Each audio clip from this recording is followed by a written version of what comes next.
Good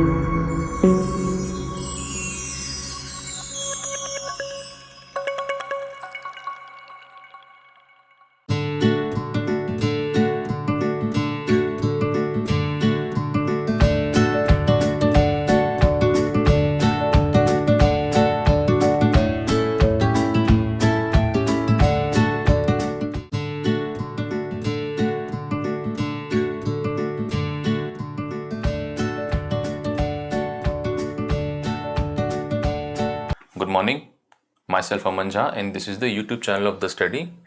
We are under the NCERT concept series, and today is the third lecture of the 7th class history NCERT. In the previous lectures, we had seen the chapter 1 and 2, and today we are going to cover chapter number 3. So let's continue. See, we had seen the contents of the book. In the first one, if you recall, we had talked about mainly two things: sources to study the history and some major developments or some major trends that will be visible throughout the history of medieval period. Then we looked into two important developments of early medieval period.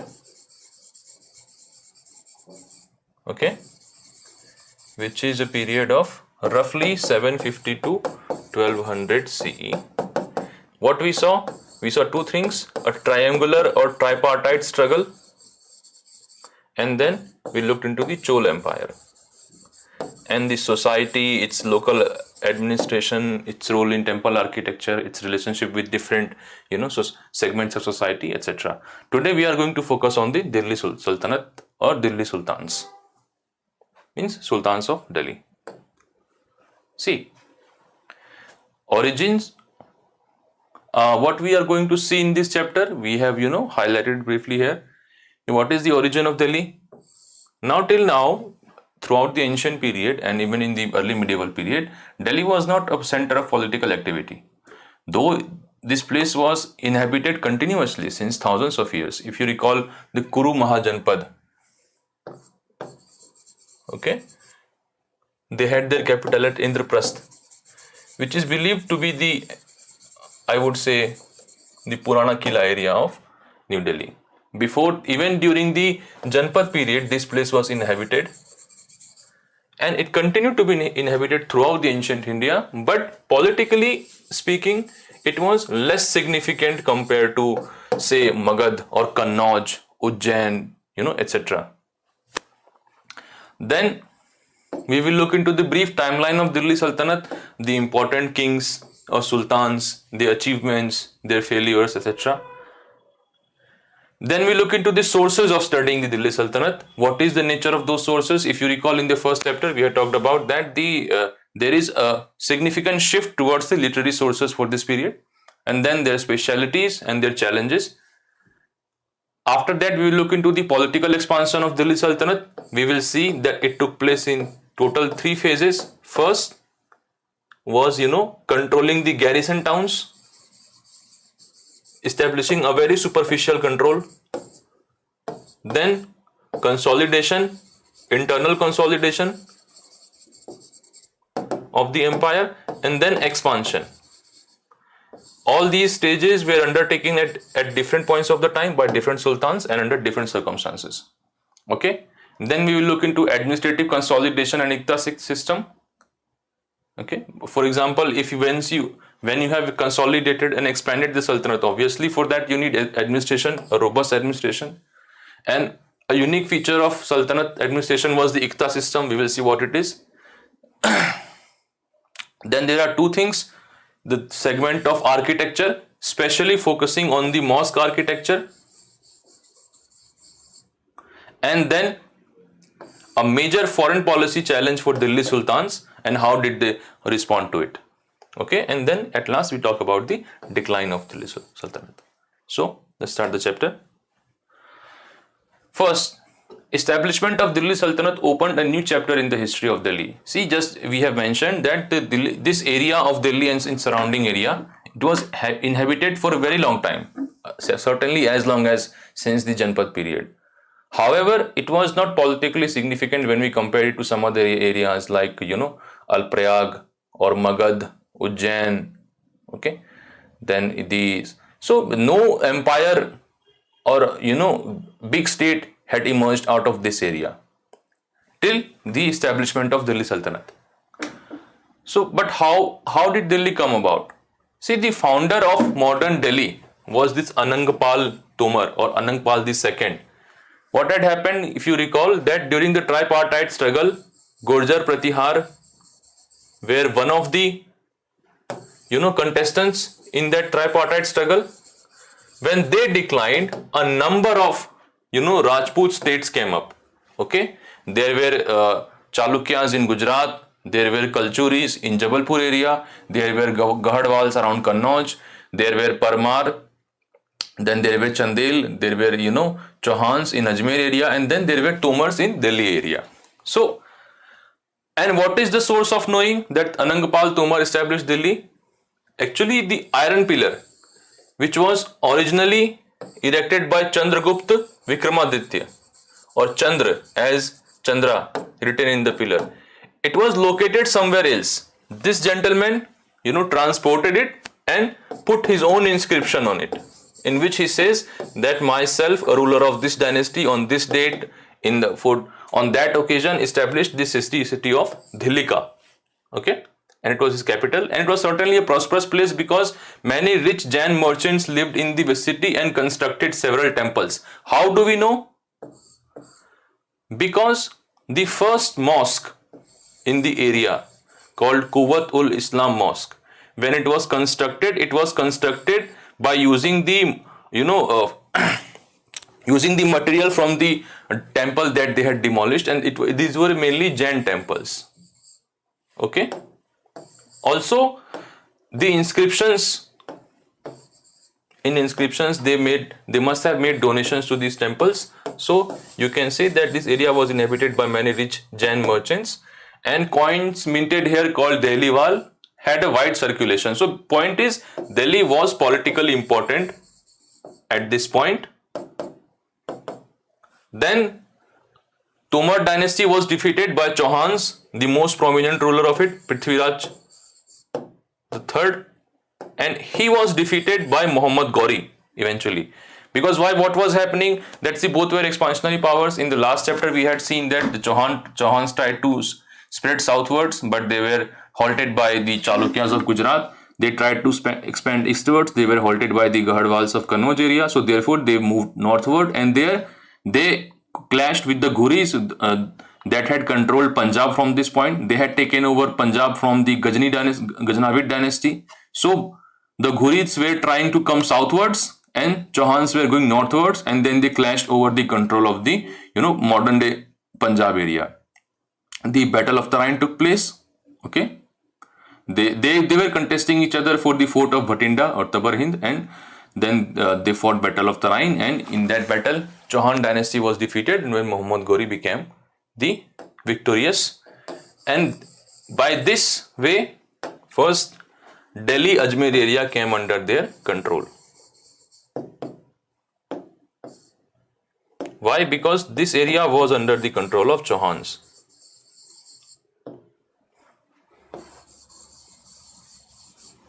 Therefore, the earliest Islamic architecture in South continent by Delhi Sultans are in Delhi and in Ajmer. In Ajmer you have a Dhai Din Ka Jhopada, and then in Delhi you have Quwwatul-Islam Mosque, though the name Quwwatul-Islam was given much later. Okay, and in this archaeological complex itself they erected Qutub Minar later on. Now we say Sultan. Okay, what does Sultan mean? Nowadays even a nobody will have his name Sultan. So nowadays it's just a name, Sultan. It sounds like a king, but Sultan has a specific meaning.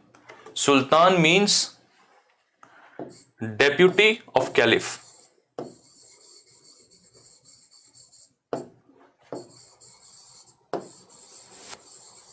See, when the Islam originated in Arabian Peninsula, the idea was of a single Islamic kingdom, Darul Islam, ruled by where the spiritual and temporal authority both will be in the hands of Caliph. However, as the Islam expanded, its geographical reach expanded, a point came when it became impossible for caliph to rule the entire Muslim world. So, these practical arrangements came up that where important men declared themselves deputy of sultan. Okay, sorry, deputy of caliph, that I am ruling in this place in the name of caliph. So what any enterprising person will do, establish a new kingdom, ask caliph for investiture, and caliph, once caliph approves you as his deputy, you become, earlier you were the de facto ruler of the area, now you become de jure area ruler of that area. So sultan means deputy of caliph, and each new sultan has to again seek investiture from caliph. And unless until you receive his investiture, normally you send gifts and tributes along with it. Once you have received the investiture, then your position becomes a bit more secure, because in the eyes of the Muslim community, now you have legitimacy to rule. Okay, so this is the point, that sultan means deputy of caliph, and Iltutmish was the first sultan of Delhi Sultanate. What it means, that he separately asked caliph that, look, I have established a new kingdom, okay, and make me your deputy, make me the sultan of Delhi Sultanate. Between Muhammad Ghori and Iltutmish, there was this individual called Qutbuddin Aibak. Okay, just for information, but it was Iltutmish who was the first sultan of Delhi Sultanate, meaning he was recognized as the proper religiously approved king of Delhi Sultanate.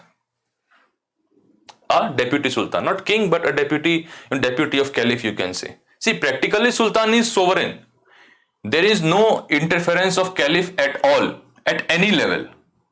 Okay, you cannot say that he is like a provincial governor of caliph. No, practically he is independent for all means and purposes. It's just that since to get approval in the eyes of larger Muslim community, you have to seek investiture from caliph, and once caliph gives you his investiture, now you are technically the deputy of caliph, just in name, but practically you are independent. In fact, he is the absolute source of power.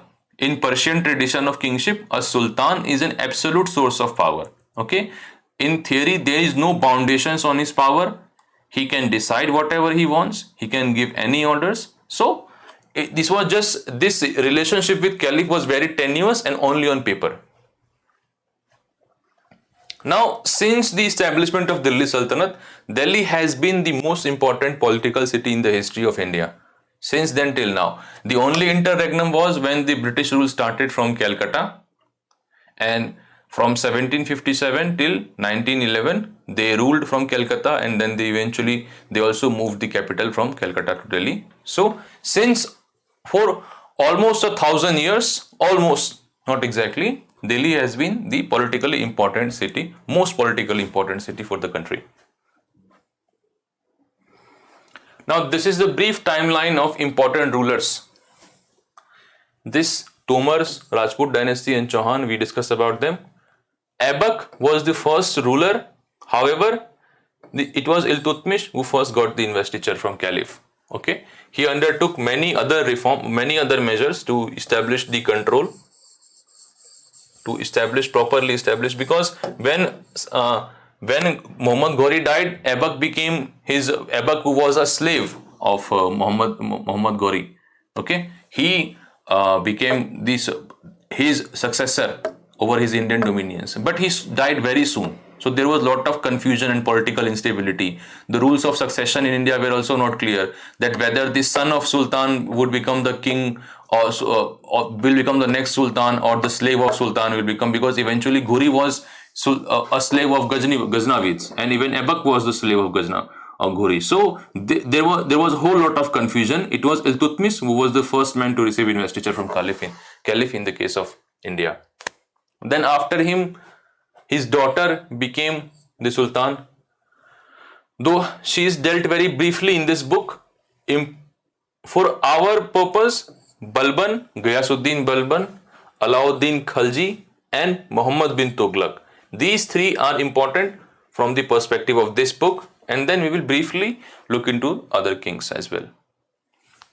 Since we are looking into the political expansion and consolidation and administrative changes, we are going to focus on the important kings.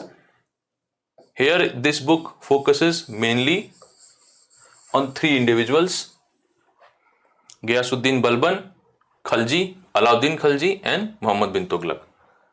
Why? Because he undertook internal consolidation and they undertook external expansion.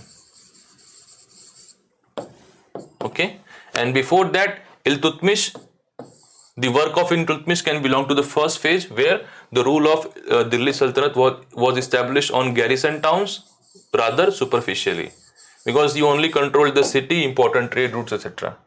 So first stage, second stage, and third stage.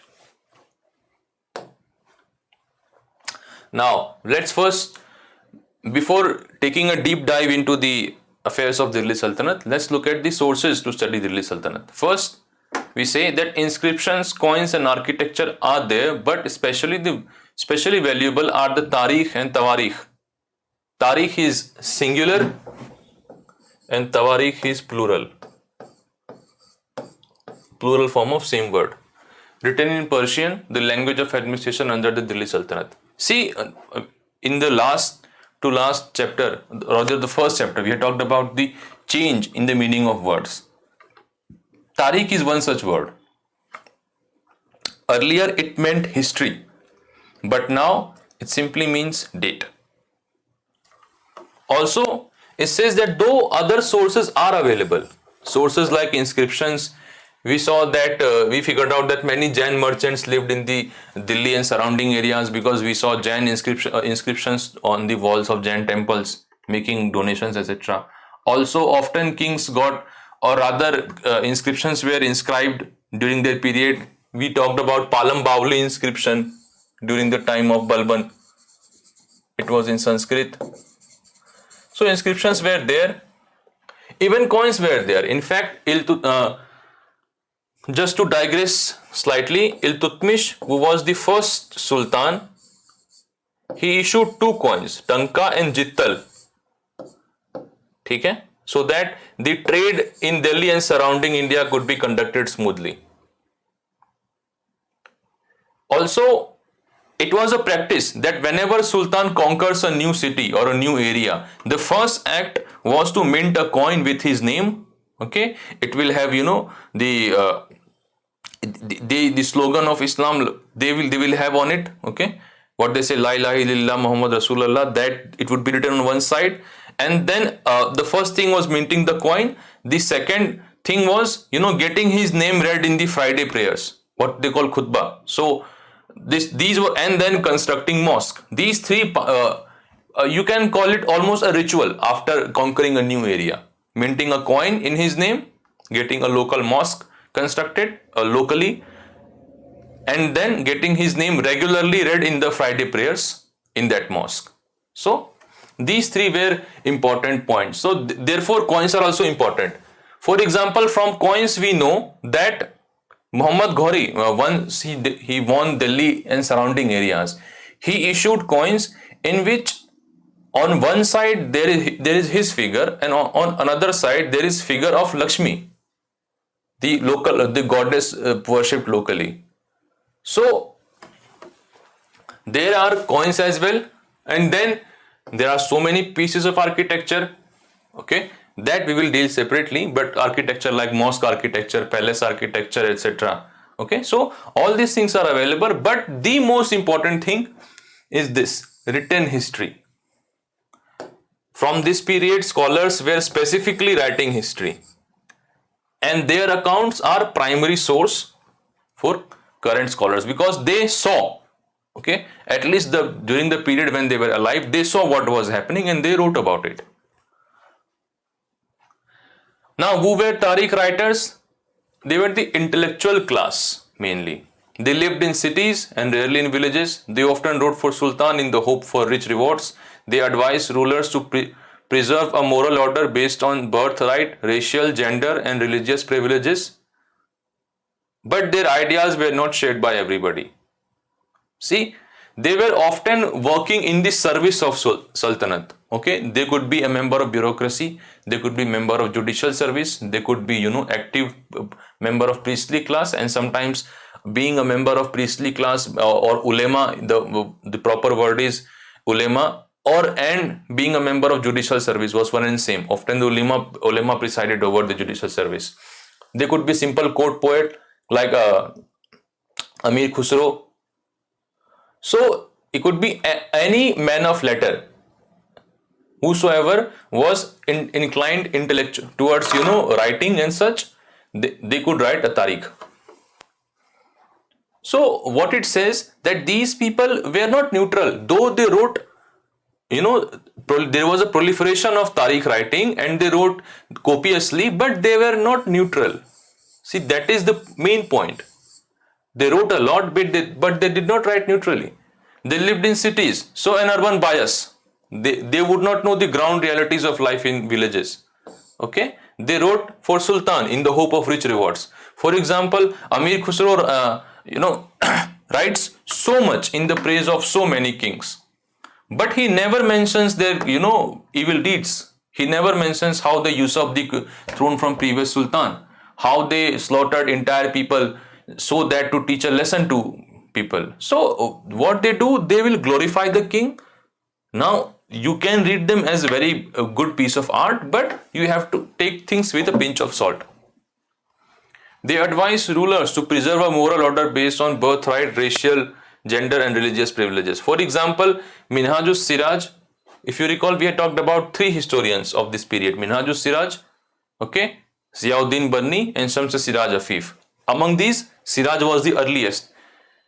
He admits that Razia, the daughter of Iltutmish, who became Sultan after Iltutmish, had all the qualities of an able administrator and king. But just because she was a woman, he wasn't willing to accept her as Sultan. So what it says that they believed in an ideal moral order, which was informed by their own class bias. They would not approve when a woman becomes a sultan. They would not approve when a person of low social origin or humble origin becomes a important member of the aristocracy. They would not approve when a non-Muslim or a non-Turk will become member of aristocracy. They will glorify unnecessarily the achievements of sultans. So these are the problems in reading these sources. But apart from that, they give us a brilliant account with good chronology. They will tell you what happened, in which order, what was the purpose, what was the outcome. However, you have to read them critically. Okay. Their ideas were not shared by obviously. Obviously, Razia did not believe that she wasn't capable of ruling just because she was a woman. She openly, she did not veil herself. She presented herself to the people. She took out procession. She led armies. She issued coins in her name. So she did not believe that just because she is a woman, she cannot be sultan. So their idea was, their opinion was informed by their class bias. See, this individual, Fakhr Mudabbir, wrote in the 13th century. See, such a wonderful thing he says. He was a thinker. He wrote some other books like Tree of Genealogies and The Etiquette of War and Bravery. Okay, see what a wonderful thing he says, that a king cannot survive without soldiers and soldiers cannot live without salaries. Salaries come from the revenue collected from peasants, but peasants can pay revenue only when they are prosperous and happy. This happens when the king promotes justice and honest governance. So even he thinks that good governance is necessary.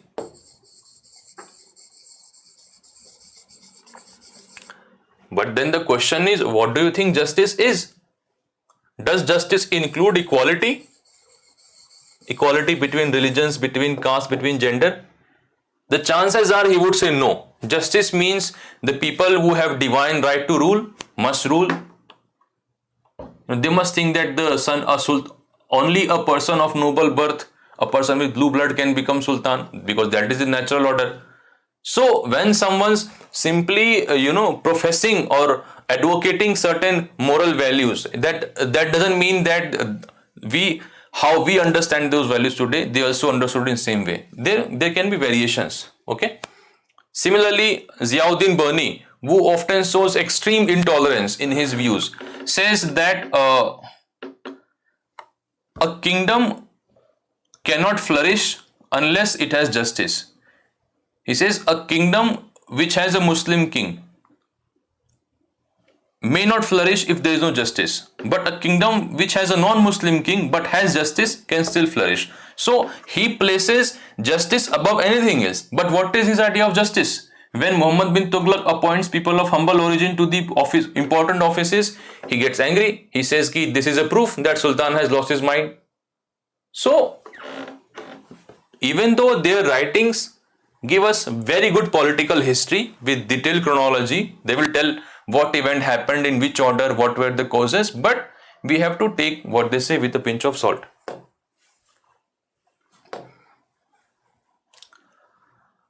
See, on her inscriptions and coins, Razia mentioned that she was the daughter of Sultan Iltutmish. This was in contrast to the Queen Rudrama Devi of the Kakatiya dynasty of Warangal in and around modern day Telangana. Okay? Telangana state. Part of modern Andhra, not Andhra anymore, Telangana. Rudradaman changed her name on her inscriptions. Sorry, Rudradaman, not Rudrama Devi, changed her name on her inscriptions and pretended she was a man. Now see here, one queen is unabashed. She admits that she is a woman. She admits that she is proud daughter of a king. But on the other one, has to hide herself. She pretended that she changed her name on her inscriptions and pretended she was a man. Another queen, Didda, ruled in Kashmir. Her title is interesting. It comes from Didi or elder sister. So you see some wider acceptance and obviously affectionate term given to a loved ruler by her subjects. So the idea is that women rulers enjoyed different degrees of acceptance in different parts of Indian subcontinent. Okay.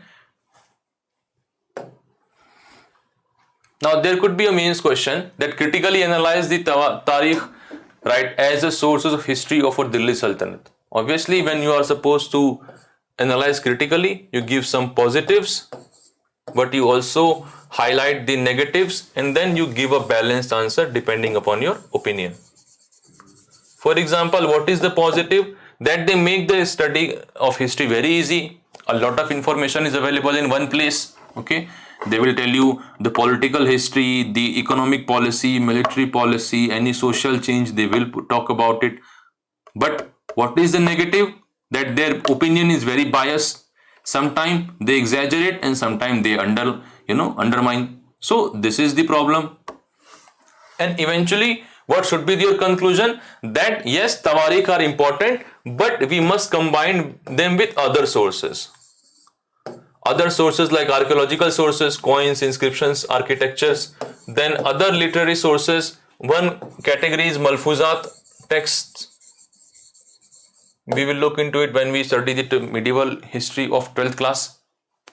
Okay, they are written. They are the compositions by followers of Sufi saints. So this is how you give a balanced answer. Now, do you think the authors of Tawarikh would provide information about the lives of ordinary people? Actually, this was given in the exercise portion of this chapter. Do you think? I don't think so. Because why? A, they did not concern themselves with the lives of ordinary people. Mostly lived in cities. Mostly they were rich because patronized by a king. After all, being a full-time author is a serious business. You can't be living you hand to mouth and then practice this art. Then Razia Sultan, in fact, if any reference to the lives of ordinary people, that would be indirect, isn't it? For example, when they describe how a particular king, showed magnanimity towards a commoner when he was dispensing justice, or such example, whenever they mention, they come across lives of ordinary people, they will then mention it in an indirect way. Then Razia Sultan was unique in the history of Delhi Sultanate. Comment. She was unique because she was the only woman sultan, not the first, only. Second, she was a brave one. She did not hide her true identity. Third, she was a warrior as well. She led many of the military expeditions and won many of them. However, eventually her reign declined because the gender stereotypes of the era eventually proved too powerful for her. Okay. Now, what happened about Razia? How she rose to power?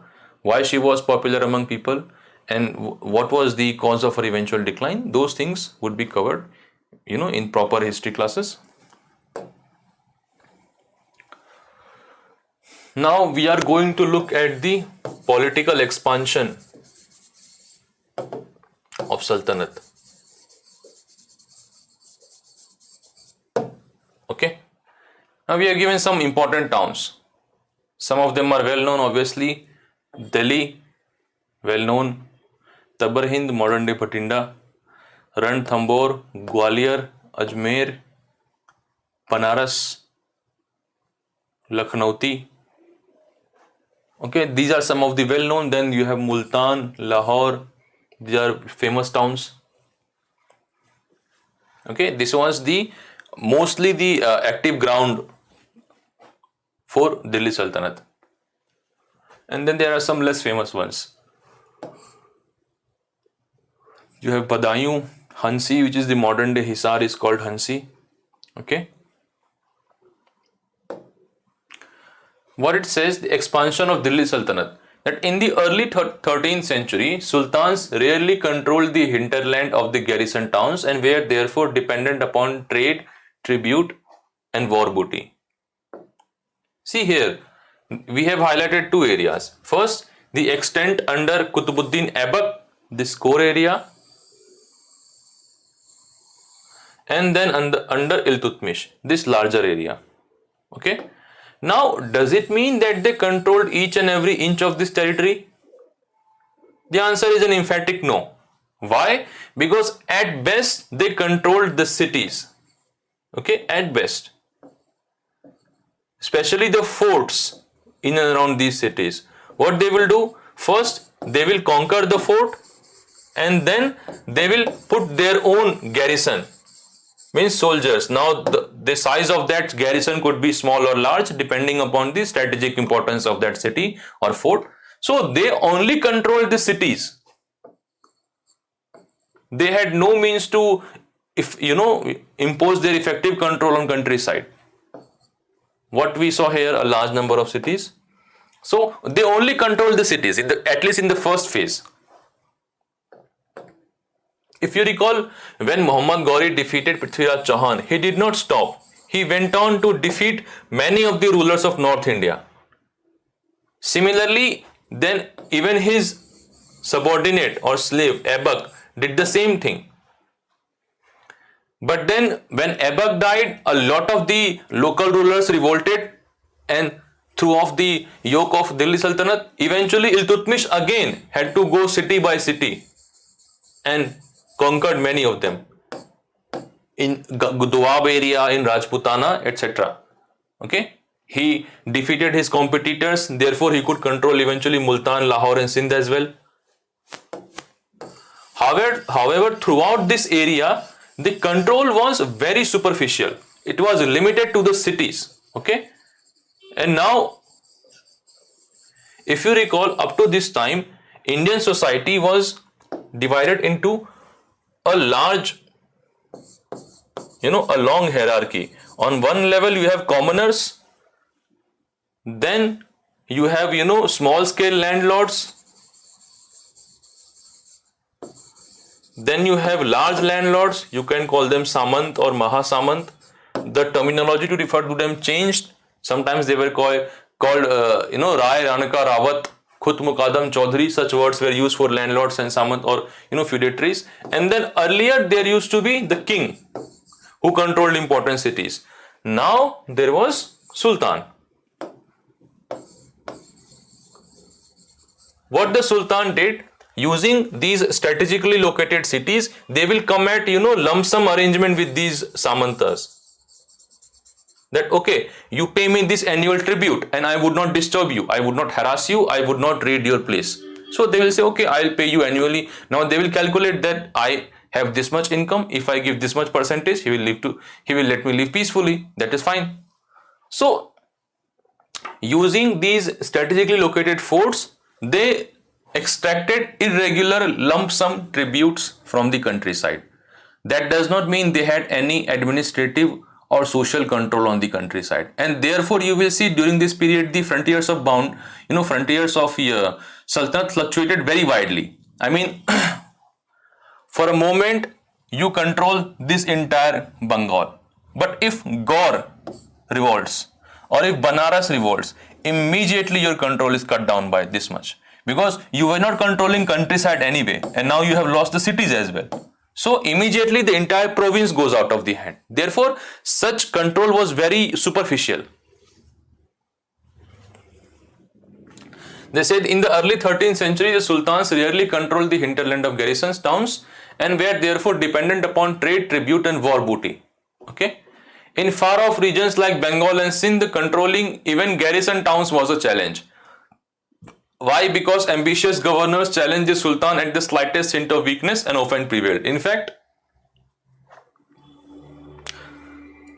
there was this individual called Bakhtiyar Khilji. Now, along with Qutbuddin Aibak and Iltutmish, he also launched very, far-ranging raids. He went as far as Bengal. He is notorious for destroying the Nalanda monastery. Now, the moment he established himself in Bengal and he realized that why should I pay homage to the Delhi Sultan who sits so far away? So he decided to strike off, established his own sultanate, and not only him, after eventually his successors were subjugated. However, both Iltutmish and Balban both had to deal with rebellions in Bengal. I mean, the moment if there was any sign of weakness at the center, weakness or confusion or vacillation, they would immediately say, okay, now I'm independent. Now I'm not, whatever tribute I extract from the hinterland, I'm not going to send it to Delhi. So such controlling the far off region was always a problem. Local rulers, especially Samant and the large zamindars, they were always a problem. Mongols, we will see about Mongols later, rural aristocracy, etc. were important threats, and the effective boundary of Sultanate fluctuated very widely, because as I said, the moment this main key fort that controlled the route to Bengal, or that controlled the Bengal countryside, or controlled the Sindh or Gujarat, the moment that one city revolted, the entire province was gone out of hand. So therefore, the Sultanate's boundaries fluctuated very widely. Both Iltutmish and Razia and even later Balban, every now and then they had to deal with the rebellions of numerous chieftains. Sultans like Balban, Alauddin Khalji and Muhammad Tughlaq undertook expansion along the interior as well as exterior frontiers. So first stage was, at least you win garrison towns and put up your garrisons. Second stage was, now you control the countryside. I mean, you have this much area, but you only control it superficially. So what you do, you establish your control in the countryside, at least in the surrounding of Delhi, if not in entire, at least in this much, in Doab, in Indo-Gangetic divide, in this Punjab area. So this will be internal consolidation, and then once it was done, they expanded. They expanded outwards. They undertook various coercive, administrative, economic and military measures to consolidate their rule, but each succeeded only for a brief while. And we will look at them separately one by one. Now, internal consolidation along internal frontier. See, Iltutmish was the founder of Delhi Sultanate, as we saw that he got the investiture from Caliph. He issued coins, Tanka and Jittal. At least in the city, in Delhi and in nearby cities, he set up a judicial system which would be run according to Sharia. He set up a judicial system. He established many of the Shamsi nobles. Now, Shamsi is another word for slave dynasty. Okay, Shamsi nobles in the Doab area, and then gave them land and recruited them into administration. Okay, as a soldiers, etc. and he created a dedicated band of a corps of officers, rather a corps of 40 officers called Turke Chahalgani that were put into the key positions of administration. But all this was done to control only this was the first stage of a consolidation. Okay. Then he was gone. Razia, if you just to clarify the timeline.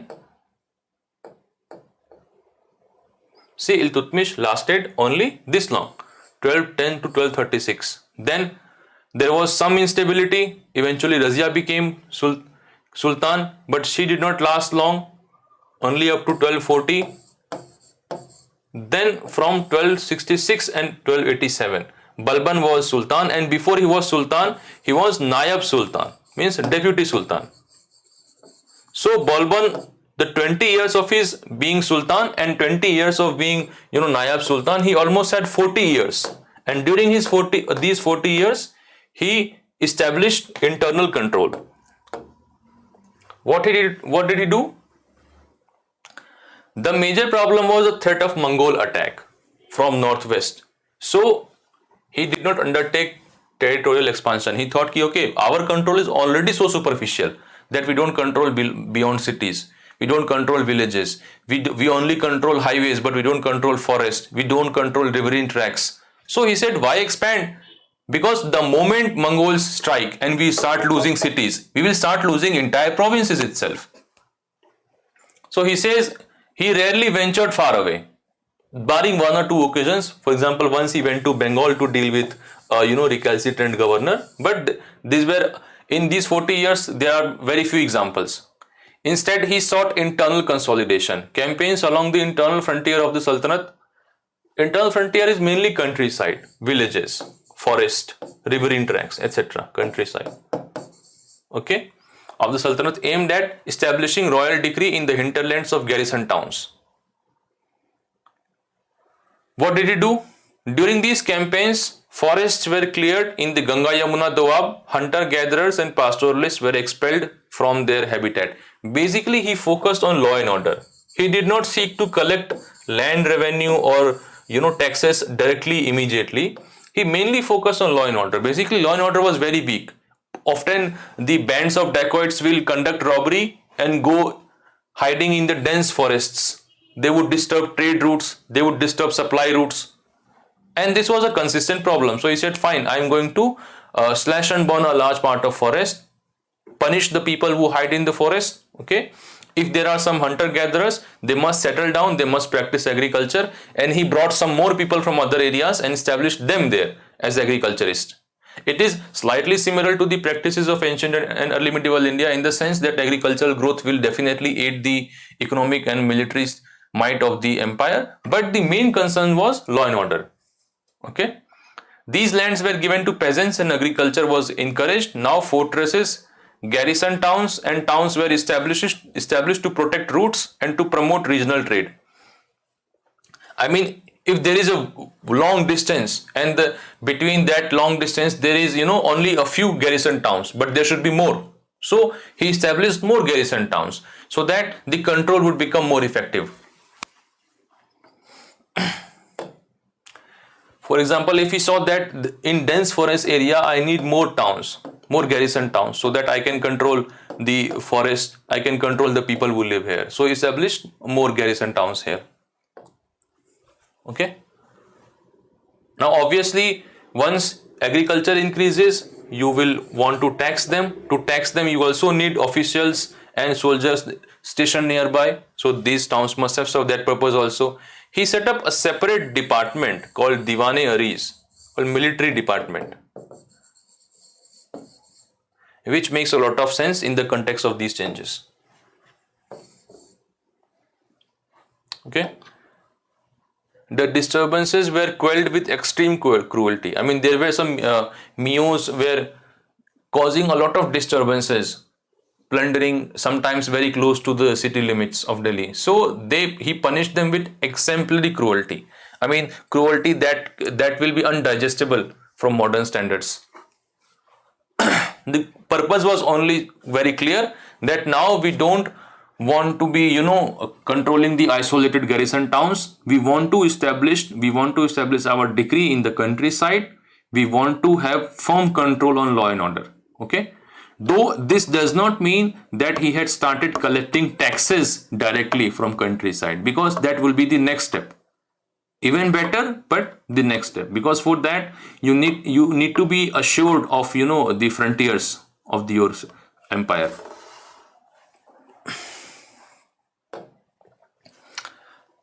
Then came the expansion of external frontier. Okay. See, after Balban, the slave dynasty ended, and a new group called Khaljis or Khiljis came to power. Now these Khiljis were playing a very important role in the defenses of northwest from Mongol attacks.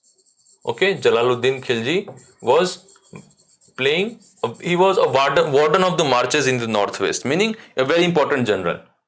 Now in the case of Delhi Sultanate, the theory of kingship was not clear, that who would become the Sultan? The son of the previous Sultan, his slave, or anyone with ambition and might. So it was a very open-ended situation. Anyone who could seize the throne seized it. Jalaluddin Khilji saw that the successors of Balban are weak. He had enough support among nobles, so he simply fought a few small-scale wars and seized the thing. Now, this remained a perpetual problem for Delhi Sultanate, a lack of an established theory of kingship. In the case of Mughals, no matter what, though each son rebelled against his father, but it was never a doubt that only a son from the Timurid dynasty will become next Badshah. A noble, no matter how powerful, no matter how well known, could never ever dream of becoming Badshah. That remained true throughout the Mughal period, starting from, Akbar right up till the moment Bahadur Shah Zafar was, removed from the throne of Mughal emperor. So this was not the case in the case of Delhi Sultans. Anyone with ambition could become king. Therefore, within a very short span, we see so many dynasties. But in the case of Mughal Empire, only one dynasty, Timurid dynasty. Military expeditions into southern India, because now it's time for expansion along external frontier. Okay, expansions along external frontier started during the reign of Alauddin Khalji and culminated with Tughlaq. Actually, Alauddin Khilji undertook both internal consolidation as well as external. Now we saw Balban, what Balban did, he established law and order along the internal frontier. But law and order is not enough. Now you are supposed to collect taxes, land revenue directly. Okay, you must start governance of land revenue administration. You must impose your will, that how much tax will be collected, at what rate, at what time of the year, who will collect taxes, who will not collect taxes. So this stage was reached by Alauddin Khalji, and he expanded along external frontiers as well. We will look into his land reforms and other measures later in the chapter. Now in their campaigns, Sultanate armies captured huge amounts of war booty. Okay, and here we have given a diagram that from Delhi, look at his campaigns. Okay, 1209, Gujarat, Ranthambore, Chittor. Okay, here Warangal was attacked.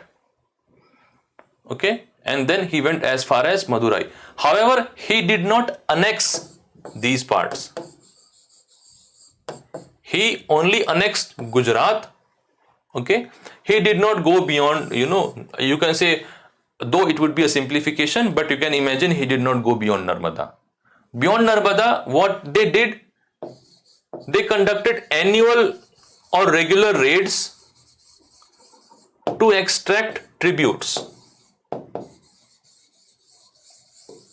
Alauddin Khalji befriended the ruler of Devgiri.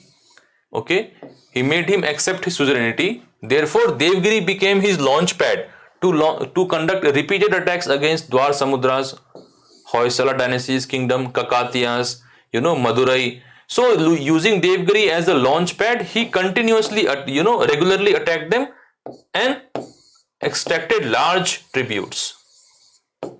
Okay, so this was, in this part he ruled directly, but here his rule was indirect. And in fact, many scholars point out that this was the precedent that Aurangzeb should have followed. Okay, rather, not only Aurangzeb, even just after him, Muhammad bin Tughlaq went for complete annexation, and that backfired.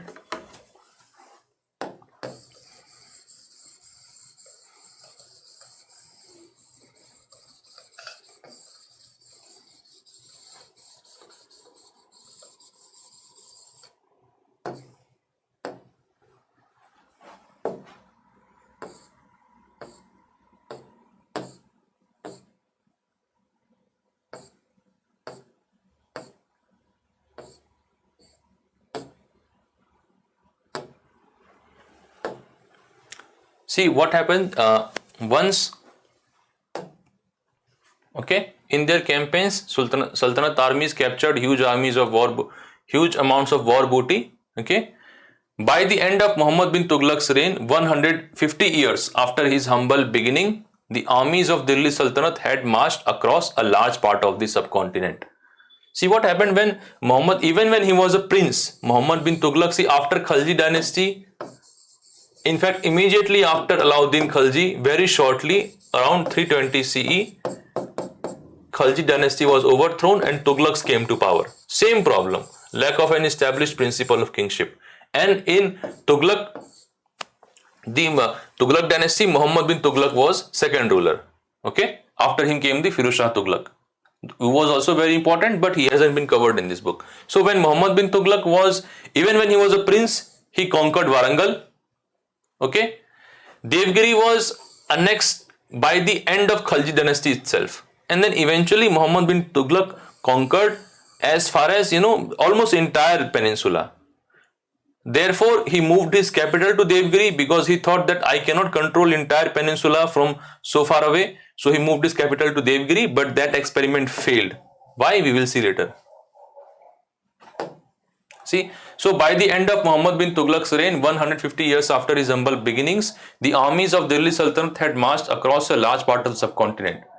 The Sultanate collected taxes from peasantry and dispensed justice in its realm.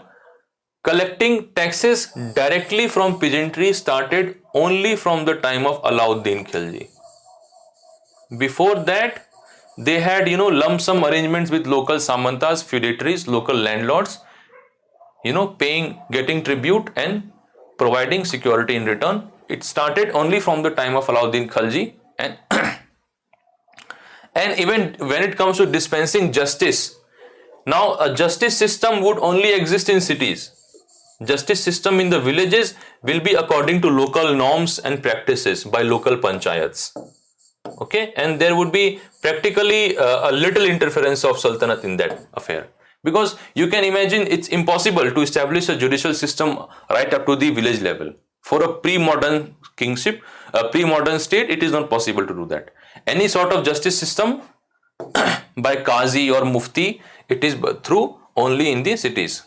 But its control over such a vast territory was ephemeral. Why? Because I said that though Muhammad bin Tughlaq conquered almost the entire Indian subcontinent, and to control it effectively, he moved his capital to Devgiri, which was a rather unpopular move. But immediately afterwards, there were rebellion, and he lost a very large part of Sultanate's domain in South India. Then he moved after some of his, ambitious officers to quell them, to suppress their rebellion. In the process, he died, and when he died, some more kings, revolted, local rulers revolted. So the empire's frontiers went very fast, expanded very fast, and they contracted very fast as well.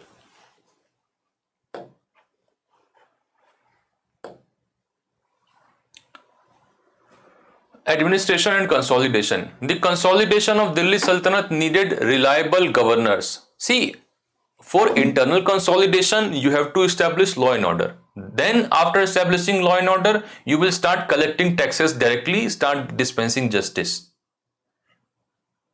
And then after, for even external expansion, you need good officers. You need generals, you need administrators.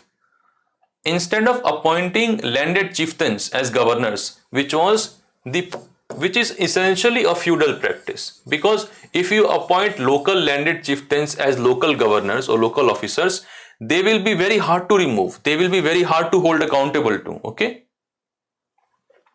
the early sultans, especially Iltutmish, favored their slaves, bandagan. See, the word banda, now in modern colloquial Hindi, it means a person. Okay, just a man, a very nonchalant way of referring to a person. But the person banda, it originally meant slave.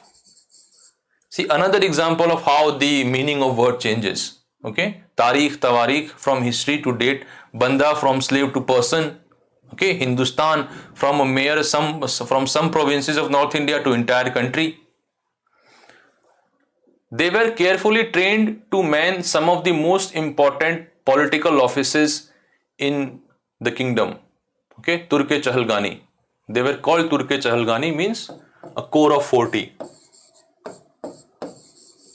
Who gave this name? Ziauddin Barni tells us about this Turke Chahalgani. However, he does not mention all 40 of them. He mentions only a few of them. Since they were totally dependent upon their masters, the Sultan could trust and rely on them. See, this is the tricky part. A slave who has been, cut from his own social and family roots, thrown far away from his, homeland, living, has no links, no heritage, thus in the elite club in which he is working. So obviously he would be entirely dependent on his Sultan. In fact, this practice of hiring slaves, training them for a variety of important positions, started with Abbasid caliphs. During this time, many slave boys were brought from Central Asia, Turks, etc. They were trained into various professions: soldiers, artists, scribe, writers, and then they will be employed. And some of them reached very high status as far as becoming a sultan. Okay, this practice was continued. In fact, Aibak was a slave of Ghori, and Iltutmish was not slave, he was son-in-law of Aibak. But so that is why we call it a slave dynasty, because it was started by someone who was slave of his master. Okay, and therefore there was always this conflict that whether the slave of a sultan should become king, and if a slave, then which slave? A sultan would have many trusted slaves who were holding important military and bureaucratic offices. Then which one should become? You cannot say the eldest slave. I mean, the eldest son makes sense, but eldest slave makes no sense. So first there will be competition among slaves. In fact, there was competition among Iltutmish between Iltutmish and the slaves of Ghori. There were Kubacha, Yalduz. They were the slaves of Ghori. They were contemporaries of Aibak. So they said, look, Aibak, though Muhammad Ghori put Aibak in charge of his Indian domains, and you are related to him, but we were the slaves of Ghori, the boss of your boss. Okay, and we were equal to Aibak. How can you lord over us? But eventually might proved right, and Iltutmish defeated Yalduz and Kubacha. So this was one of the ways of putting up your own rather than saying we have IS, IPS, you can say Sultanate administrative system, Sultanate police system, Sultanate military system, Sultanate account system, So for such services, so who will man the important positions? They would not have examinations, okay, to hire the best talent. They would not let local landed chieftain to become members of their service, because then they will be very hard to control. So they would buy slaves. Okay, in fact, Balban was also bought as a slave. Balban, who ruled 20 years as a sultan, and before that 20 years as a deputy sultan, even he was bought as a slave. So these slaves will rise in the hierarchy and they became kings or important military generals. This practice was actually very old. Abbasid caliphs had deployed it on a large scale. Now, there is a saying that says that a worthy and experienced slave is better than a son, because see, son is not fully dependent on you. He can challenge you very easily. He can say, look, you inherited grandfather's property, so just give me. Why are you saying anything? But a slave is fully dependent on you. Okay, he is fully loyal. He is, grateful. So he will serve you to your last breath. Then after Iltutmish dependence on slaves, the Balban, the next important king, he adopted a policy of racial exclusivity, meaning he would only employ Turks at key positions. Not forget local Hindus, forget local Muslims, forget non-Turk Muslims. Only Turks will be employed into key positions. Why? Because they were trying to consolidate administration. Okay, they would put their trusted people into important positions so that they don't revolt. They serve the Sultanate to the best of their capacity. Sultans gradually expanded the social base of Sultanate nobility, much to the chagrin of Tawarikh writers, because eventually depending entirely on slaves or depending entirely on Turkish nobility was not enough. If you want to create a durable, sustainable empire, and eventually if you want to expand it, you need to expand the social base of your nobility. Okay, you have to hire local talent. Okay, you need lateral entry. I mean, I'm just trivializing the comparison. But if you want your empire to last, if you want to expand, you have to hire local talent. Why Akbar incorporated Rajputs in the Mansabdari system? Why the Bahmani kingdom and the successor sultanates, incorporated Marathas into their, administration? Because you have to expand. You have to allow talented people to rise in your hierarchy. So eventually the Khaljis, they removed this racial exclusivity, incorporated Indians as well into the administration, and Muhammad bin Tughlaq, he went as far as employing people of humble origin at important positions. You see the example. In case of Muhammad bin Tughlaq, appointed Aziz Kumar, a wine distiller, Firuz Hajam, a barber, Manka Tabak, a cook, and 2 gardeners, Ladha and Pira, to high administrative posts. Now, Ziauddin Barni gets mad about it. The man who talks about justice is very, peeved when he says that when he sees that people of humble origin are becoming, holding high positions. He says that a mid-14th century chronicle, he actually wrote the book called Tarikh-e-Firoz Shahi. Firoz Shah was the successor of Muhammad bin Tughlaq. So he not only wrote about Firoz Shah, he wrote from the starting or from the beginning of the establishment of Delhi Sultanate. He says for the reign of Muhammad bin Tughlaq that a mid-14th century chronicler says that appointment was the sign of Sultan's loss of political judgment and his incapacity to rule. He says that Sultan has lost his mind. He does not know that to hold at such key positions you need talent, and talent will only come by birth. So this is also a form of casteism. Okay, though if you go by the book, then all persons were supposed to be equal. Okay, Ziauddin Barni, he was a very fervent, very keen follower of Islam. He constantly chastises sultans for not following Islamic decree. He wrote another book called Fatwa-e-Jahandari, in which he says, he tells, rather preaches the prospecting sultans that how they should run their kingdom. But still this person, since he belonged to a different era, he talks about that no, only people of blue blood can occupy key positions. Not accepting equality in the modern sense of the term, accepting equality in the medieval sense of the term. Such biased reporting of Muhammad bin Tughlaq's reign caused mischaracterization of the reign of Muhammad bin Tughlaq by later historians. Obviously, not only Barni, because he did not stand up to Muhammad bin Tughlaq when Muhammad bin Tughlaq was doing all the things. Later, he wrote in very, very strongly worded things. Similarly, Ibn Battuta, a Moroccan traveler who came to India, was treated very nicely by Muhammad bin Tughlaq, made the chief Qazi of Delhi, but eventually they fell out.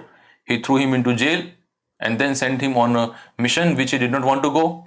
So even he is pissed with Muhammad bin Tughlaq. So even he writes a rather critical account of Muhammad bin Tughlaq. And since the later historians depended entirely on the work of Ibn Battuta and Ziauddin Barni, they also thought of Muhammad bin Tughlaq as the mad sultan. There is this saying, Tughlaqi Farman, saying that, oh, you're just saying some very, over the top lofty ideas. They are called Tughlaqi Farman or Tughlaq, that kind of thinking. That phrase became popular because of such biased writings. Now what we have here, we have said that slaves and upstarts were loyal to their masters only. New sultans had their own servants. The ascension of a new monarch often saw conflict between the old and new nobility. The patronage of these humble people by Delhi Sultanates also shocked many elites and authors of Tawarikh writers. So the depending on slaves had this problem. See, on one hand, there were three options. A, you depend exclusively on your own kinsfolk. For example, Balban did, depending entirely on Turkish nobles, but it has its limits. Once you want to consolidate, once you want to expand, you have to incorporate new people. Now, when you incorporate new people, who are they loyal to? That is also a problem. What if they are ambitious and they are not loyal to Sultanate or empire? They are there only till the time is favorable to revolt, local aristocracy especially. Then you have option of slaves. Now slaves are loyal to you, but they are not loyal to a successor. And if often slaves fought with each other, as we saw in the case of the slaves of Ghori and Iltutmish. So these problems pertaining to stability of the empire, they constantly plagued the Delhi Sultanate. A very important part of Sultanate administration was the Iqta system. Okay, this again is a West Asian invention which was brought to India by Delhi Sultans. Now in ancient India, you had Samantas. They had hereditary control over their land, meaning their son will inherit their land and all the administrative, economic and sovereign rights on the land automatically. Therefore, they were a source of destabilization for any king. Okay, if a Samant becomes unhappy with the king, if a Samant becomes powerful enough to hold on its own, if a Samant creates a small cabal of defectors, then he can easily bring down the king. And they did. We have seen numerous examples.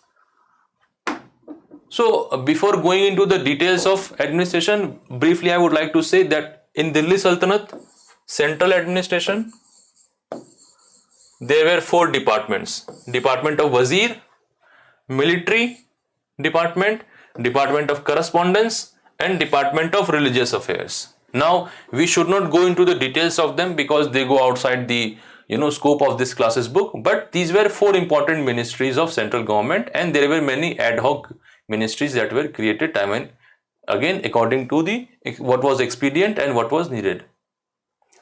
Then we are coming to the Iqta system. So Iqta system mainly pertained to provincial administration. Okay, in center there were 4 important offices: Diwan-e-Wazir, Diwan means department, the Prime Minister's department; Diwan-e-Ariz, military defense ministry or military department you can say; Diwan-e-Insha, correspondence and foreign affairs; and then Diwan-e-Risalat, looking into the religious affairs and charity, donations, etc., dispensing justice. Now the land of Sultanate was divided into 2 parts: Khalisa land and Iqta land. The entire Khalisa land was under the direct control of Sultan. Whatever income from Khalisa land, that will go into the central coffers directly. Okay, no intermediary. Whatever this land revenue income, Sultan will take. Now the rest of the Sultanate was divided into numerous iqtas. Say you have, say this is the size of the Sultan's empire. This much is Khalisa land and rest of it will be divided into smaller iqtas. Now a Amir or a noble will get larger iqta, smaller iqta, medium size iqta, depending upon his importance, depending upon his political ambition. For example, Iltutmish was the iqtadar of Badaयूं when he was called upon by the nobility to take charge at Delhi. Okay, so first the land of Sultanate was divided into two parts, Khalisa land and Iqta land. And Iqta land was divided into numerous smaller Iqtas. They were given to military commanders known as Mukti or Wali. Okay, or Iqtadar. Mukti, Wali or Iqtadar. They had to perform certain roles and responsibilities and return the Fawazil. What were their roles? A, first, if you have been given some Iqta, that means you say, look, you are supposed to maintain a certain army, a certain number of horses, certain number of infantry, etc. But mostly the most important part of the army was horses. Also, you have to get your personal salary, your income, how you will maintain your lifestyle. So you have to perform certain military duties and you have to extract your personal salary, and whatever is left, it will be called Fawazil, and you are supposed to deposit that Fawazil to central treasury.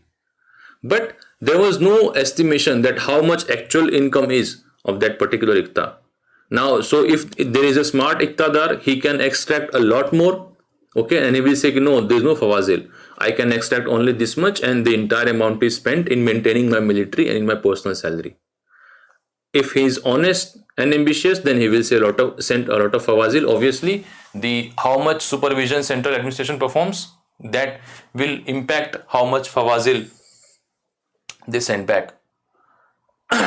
Now, so this was the idea of roles and responsibilities. It was their responsibility to A, establish law and order in that area, whatever Iqta has been given to you. B, collect land revenue or any other sort of income. Now using that land revenue, pay for your army, your own salary, and whatever is left, return the Fawazil. So A, establish the decree of Sultanate, law and order. B, collect land revenue or other types of incomes, and then pay for these things. Now, what if an Iqtadar refuses to pay Fawazil? Especially when the Sultan is weak or central supervision is weak. Why should he pay Fawazil? But if the Sultan is strong or central administration is, alert, then he will have to pay Fawazil. Therefore, the strength, alertness and capability of Sultan was proportional to the efficiency of Iqta system. Okay. The sultans like Balban, they appointed, accountants into individual Iqta to look into their accounts. They look how much their income is, how much they are spending, and why they are not returning Fawazil, if there is Fawazil. Then kings like, people like Muhammad bin Tughlaq, he said that no, now entire amount, the entire income of Iqta will first come to the central treasury, and then from there we will pay the officials their salary and the maintenance cost of their army. So if the Sultan was strong, he could maintain control over Iqtadar. If he was weak, then Iqtadar will not give any Fawazil, and worst case scenario, direct revolt. Especially in the far-flung areas like Bengal, Gujarat, Malwa or Sindh, etc.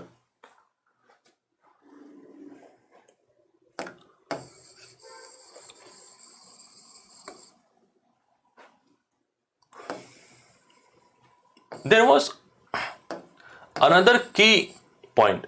See, these Samant of ancient and early medieval period, they could not be transferred. Why? Because they had hereditary control. The king hasn't given him, he has inherited from his forefathers. Now at some point some king may have given it, but now it is his birthright. But the Iqtadar was transferable. okay, he could easily be shunted out from Bengal to Multan and vice versa. And the alert kings, sultans often transferred their ambitious iqtadars, okay, so that they don't develop local roots, and so that they don't revolt in future.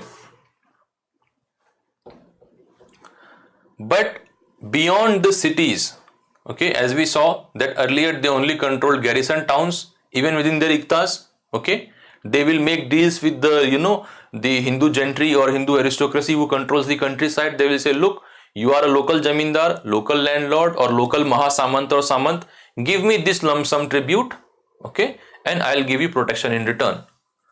So at the local level, even though that land comes into Iqta, it is your responsibility to collect land revenue. At local level, you cannot set up your own bureaucracy. An Iqtadar cannot set up his own bureaucracy, but he will utilize the bureaucracy of that landlord and say, look, how much can you give me? So you give me that much.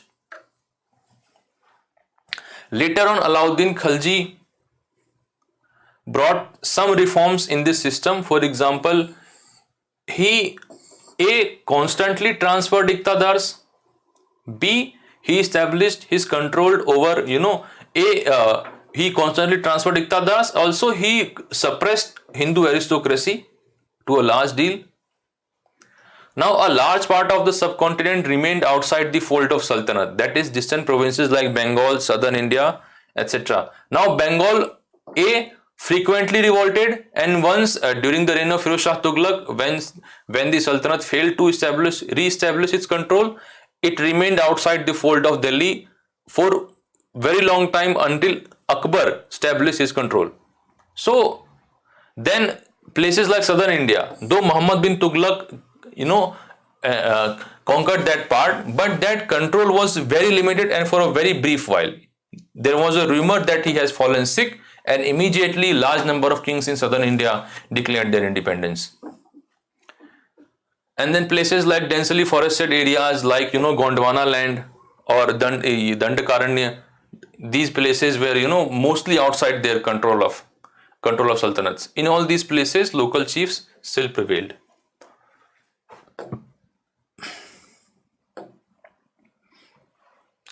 Now, there could be a question that what were the steps taken to ensure that the Muktis perform their duties? What do you think that they may have wanted to, why do you think they may have wanted to defy the orders of sultans?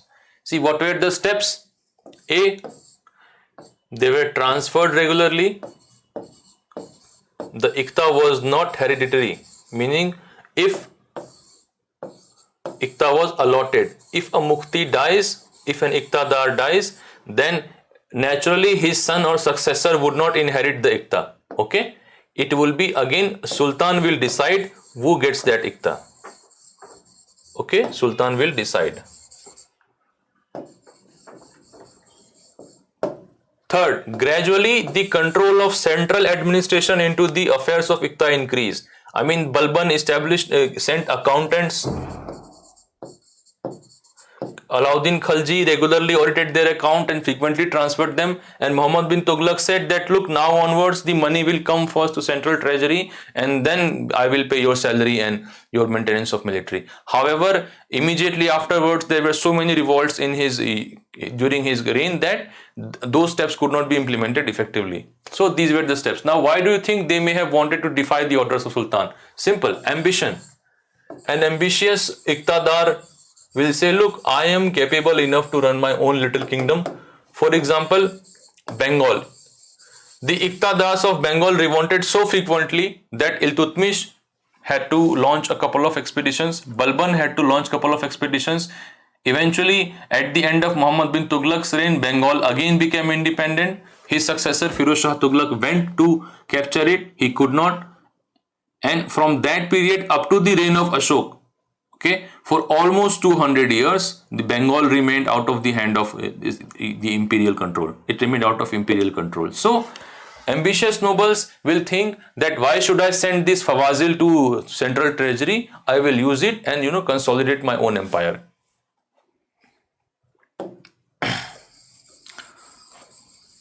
Then there could be a prelims question that what is Kharaj? It is a land tax. According to Sharia jurisprudence, there are four types of tax, zakat, kharaj, khams and jizya.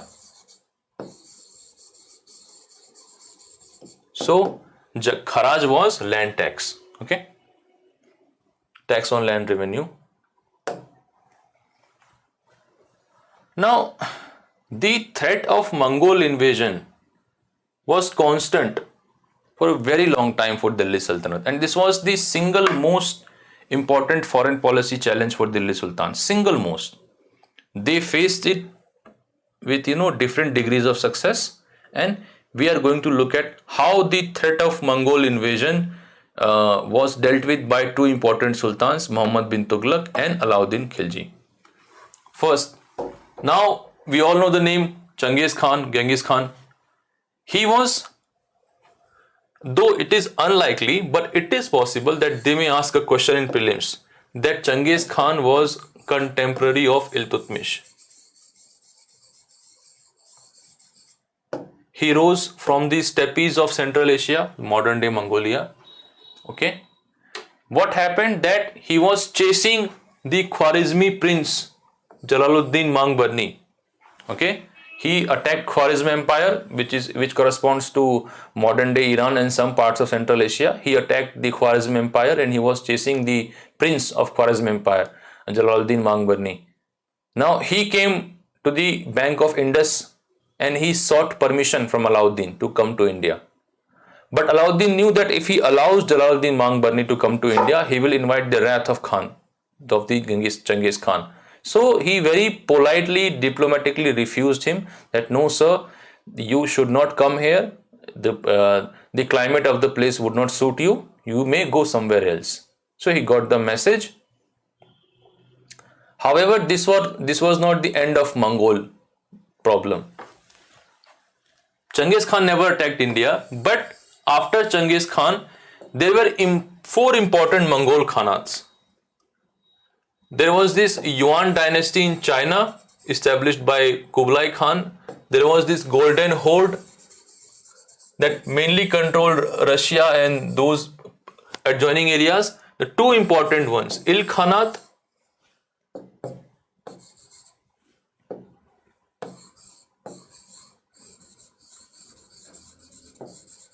and Chagatai Khanat.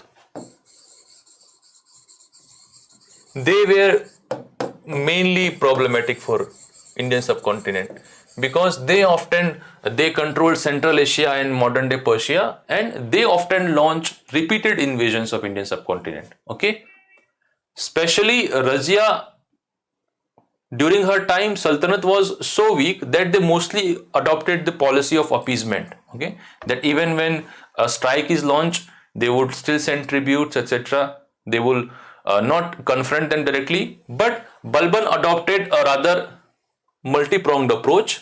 However, without going into the details of that approach, since it is outside the scope of this book, I will say two things about the outcome.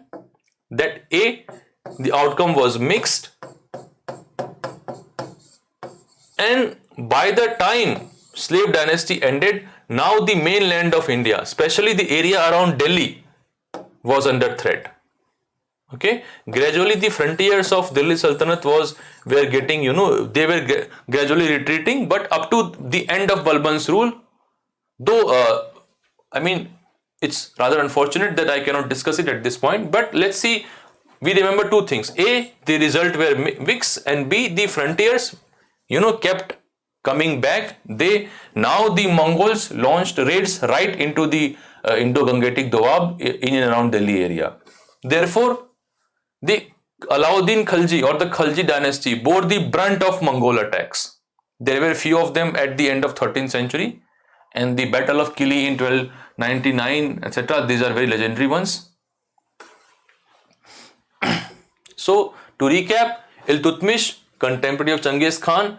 Later on, Razia, she only adopted the appeasement policy, A because empire was very weak, and B, the threat was not that real. They were only threatening the frontiers of, across near the, I will say, Hindu Kush, etc. But during the time of Balban, there were many attacks. They sacked Lahore and many such cities.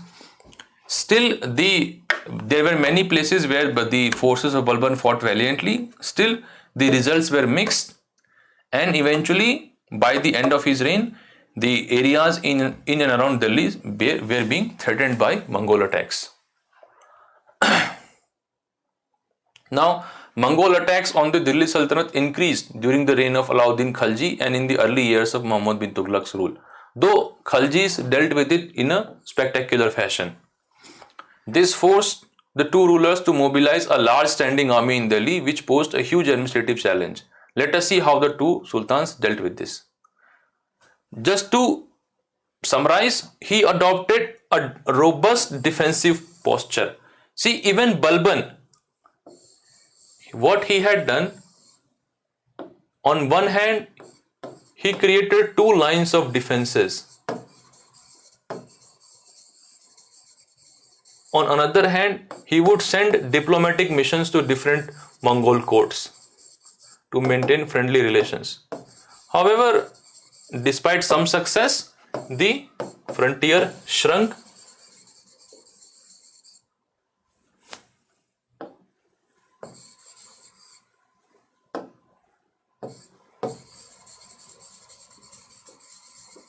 The frontier shrunk, and now the mainland area around Delhi was Delhi, Haryana, Punjab. These areas were under assault by Mongols.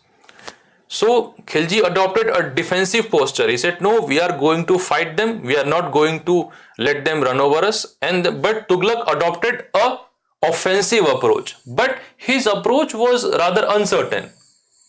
Okay? But he was robust, sure-minded, sure-footed. And a point which is often disregarded is that it was for the life of Delhi Sultanate. Though there were many Mongol attacks, and there must have been a lot of loss of lives in those attacks, but it was an indirect blessing for Delhi Sultanate, because such was the chaos in Central Asia and West Asia by repeated Mongol attacks. Such was the slaughter, such was the fear, that the intellectual class of the entire Muslim world came rushing to the patronage of Delhi Sultanate. They sought refuge in the Delhi Sultanate. Due to this, a large number of thinkers, soldiers, artists, new ideas, Sufis, they came to India. So Delhi Sultanate got you can say that Delhi Sultanate received a lifeblood, that these are the people that you can use to create a robust empire. This is the talent you need. Okay, so this was in a way blessing in disguise for Delhi Sultanate. Its reputation increased because it was the last Muslim stronghold in the face of repeated Mongol assault. So the cultural and political value of Delhi Sultanate indirectly increased because of the Mongol attacks. And now we will see the comparison. See, during the time of Alauddin, there were two important attacks and there were many smaller ones.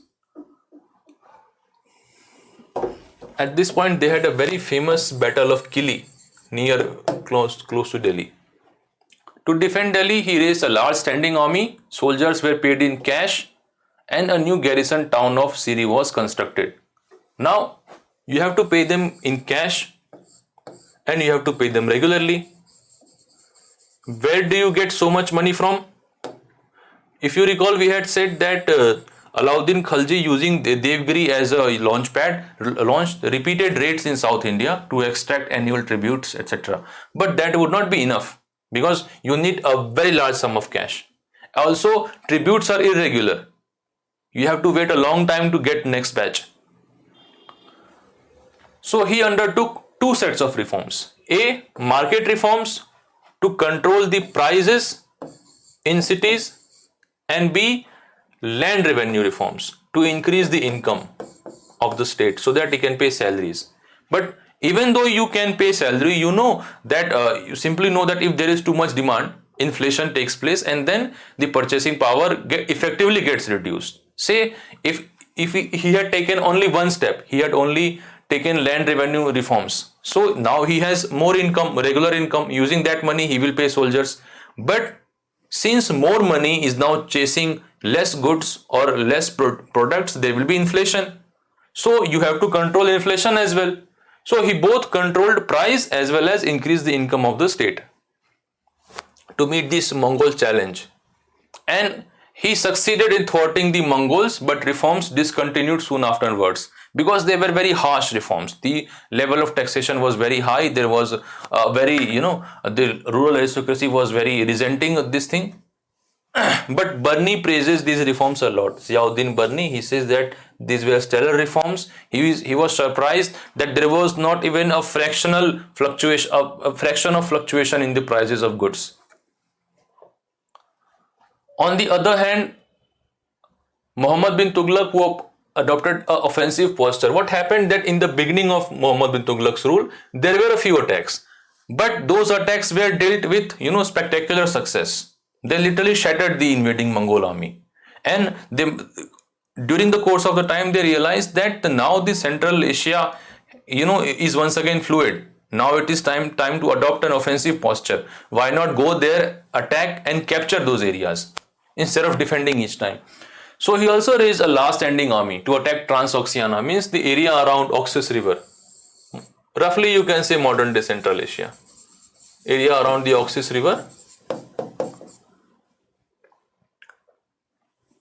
Alauddin built a new city. He emptied out an old city and sent, people to Dauladabad. He said, go to the new capital in the central India. The original idea for creating a capital was that he wanted to control South India well as well. But the shifting of capital also proved failure. He levied additional taxes. So had Alauddin Khalji. But at this point, famines also occurred. So therefore, there were widespread rebellions. Now, once he realized that it was a mistake, he rolled them back and took many measures to encourage agriculture. For example, he set up a department called Diwan-e-Amir Kohi. Its role was to promote agriculture, to promote irrigation, to promote cultivation of cash crops, etc. And to that end, that the officials of the department were supposed to give loans called Takawi loans to people. However, whenever you launch a big bang reform or a big welfare scheme, often a lot of corruption creeps in, and then you have to do some cleanup. But before he could do cleanup in that, he faced many new revolts across the country, and he was running from pillar to post to control them. So this measure of establishing agriculture department also did not do him much favor. He also paid in cash, just like Muhammad Alauddin. But instead of controlling the price, he issued token currency. Okay. Now the difference between a token currency and the old and the denominational currency is that, say you have a 10 rupee coin. Now in the value of metal, the value of the metal is not 10 rupee. It will be maybe 50 paisa or 1 rupees, but it's a token currency, that since the sovereign government of India is backing that currency, so someone will give you goods worth 10 rupees. But in the bygone era, token currency was not the norm. There were notional currencies, in the sense that if I'm giving you a silver, a copper or gold coin, then the value of the metal, the value of the coin is equal to the value of metal. Nowadays, the value of the coin is much more than the value of metal. Now you have a paper note, paper currency. Okay. Now paper, either it is a 10 rupee note, a 100 rupee note, or 2000 rupee note. It's a token currency because the value of that paper is not 10 rupee. It is much less.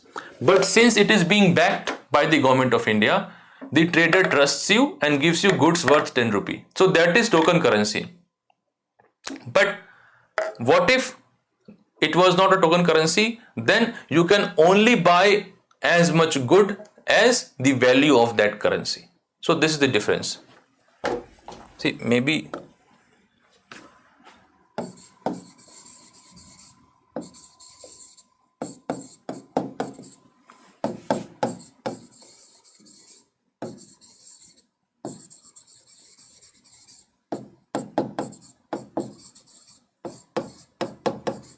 this is a notional currency, meaning now if it is a gold coin, then the value of coin will be very high because the value of metal in the coin will be very high. But if it is copper coin, then not so much. But in a token currency, this is much higher. Why? Because sovereign ensures that no one else can copy that note. Okay, a counterfeit cannot be made. Also, sovereign, no copy can be made. Also, sovereign gives full backing. Okay, it has the sovereign backing of the state. That look, don't worry, you can come to me anytime, you can come to my banks, you can come to my reserve bank and exchange that note with me. So a token currency will work in only two cases. One, sovereign gives full backing, and two, there can be no counterfeit. Okay, fake currency, if someone can create fake currency, then easily the trust in that token currency will go away, and therefore governments take this crime very seriously of printing fake money, printing counterfeit money. It's taken very seriously. So this was the idea of token currency. In fact, Muhammad bin Tughlaq had borrowed this idea from Yuan dynasty. In China, they had experimented successfully with paper currency. Similarly, even in Central Asia, it was being done well. But what they had done, they had ensured that no one can make the counterfeit. Muhammad bin Tughlaq did not take that preventive measure. Therefore, his token currency measure failed, as everybody was minting the token currencies at this point. So even this failed. His Kashmir campaign also failed. So he thought that, okay, now we have a sitting army, send them somewhere else, but that also failed. So they are showing a comparison between two rulers, that they were dealing with same problem, but in a vastly different way. Alauddin undertook market reforms and land revenue reforms, but he adopted different approach and failed in that one. Now, question: what was the impact of Mongol invasions on Delhi Sultanate? We saw that it compelled different rulers to act differently. Balban did not go much away, much outside from Delhi. Okay, because he focused on internal consolidation. Alauddin Khilji raised the Laz army. For that, market reforms, land revenue reforms. Muhammad bin Tughlaq adopted raised the Laz army, but he took different measures. Make a comparative analysis of the reign of Khalji and Muhammad bin Tughlaq. Okay, the table we saw there. Now for Khalji's market reforms, to say briefly what he did. In fact, both are linked, market reforms and land reforms, because as you saw that they were both eventually serving the same end.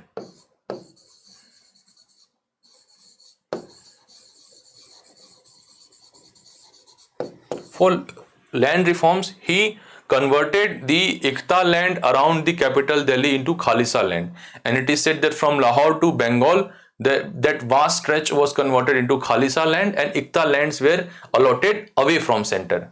So he converted Iqta land into Khalisa land, at least in the Indo-Gangetic divide and Ganga-Yamuna Doab. 2. He started directly collecting land revenue. Earlier, they were collecting land revenue through intermediaries, through rural Hindu aristocracy, but started collecting land revenue directly. Also, earlier the rural aristocracy was exempt from taxation. They were not compelled to pay taxes. In fact, they were paid some additional considerations because they were collecting land revenue on behalf of Sultan. So they said, no, now you are not going to collect land revenue on my behalf. I will do it through my own bureaucracy, and also you will pay tax as well. No more exemptions. So intermediaries were removed and land revenue rates were fixed uniformly at 50%. So these were some of the measures of land reforms. He in and around the Delhi area, what he did, in fact, according to some sources, as far as from Lahore to Allahabad, Kara, what he did, that he converted Iqta land into Khalisa land and pushed the Iqtas away from, allotted Iqtas away from capital. So that this was fertile area, so he needed income. So he said, okay, I'll keep the fertile area with myself. Many of there were a lot of irregularities in charitable land donations. Okay, it's called Inam land, Waqf land. So he investigated them and recovered many of such land. Then he divested rural aristocracy from the revenue administration. He said, no, you don't need to collect on my behalf. I will do it myself through my own bureaucracy. And also, you are not exempt anymore. You will pay taxes as well. And the tax rate was fixed 50%. And apart from that, some other taxes were like ghari charai, means house tax or cattle tax, etc. But the one major flaw was that land was not classified. So it could be a bad quality land or a good quality land or average land. Everywhere you paid 50% of the assessment, and assessment was usually made on the basis of crops of good quality land. So this was the problem, that land was not classified in this approach. And in market reforms, basically he controlled prices of various goods in the markets of Delhi. Now it is slightly debatable that whether market control was imposed only in Delhi, in sarais of Delhi, or in other cities as well. So that point is not still clear. But he controlled the prices of things like grain, horses, clothes, slaves, etc. For that, he set up an entire bureaucracy. He impaneled traders. He decided rates himself, and he set up a proper espionage network to ensure that everybody was doing his job properly.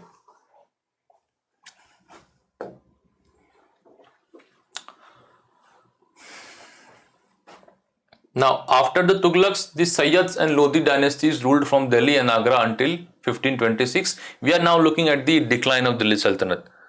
By then, Jaunpur, Bengal, Malwa, Gujarat, Rajasthan, entire South India had independent rulers who established flourishing states and capitals.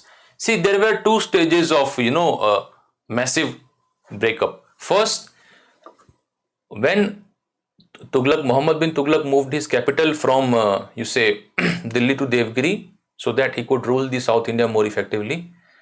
What happened that there was a small scale revolt in Warangal area. He went along with his army, but there was a rumor that king has died because of some disease. So suddenly a large number of southern states revolted. Okay. At this point, he realized that now it is futile to have a capital in Devgiri, because now what do you control when everyone has revolted? So he moved his capital back. When he died, there was another set of, separation. At that point, Bengal, Malwa, Jaunpur, Gujarat, etc., they declared their independence.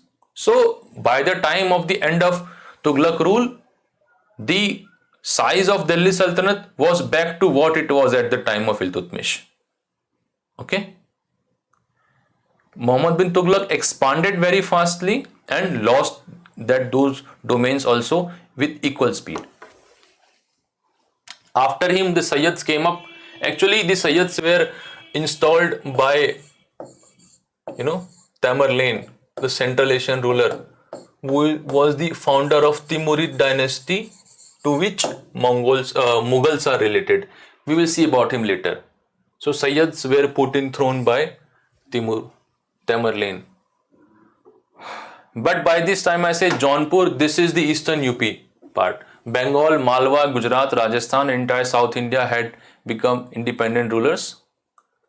This was also the period which saw emergence of new ruling groups like Afghans and Rajputs. Okay, Afghans, because during the time of Lodi kings, especially Bahlol Lodi, there was a large influx of Afghans into India.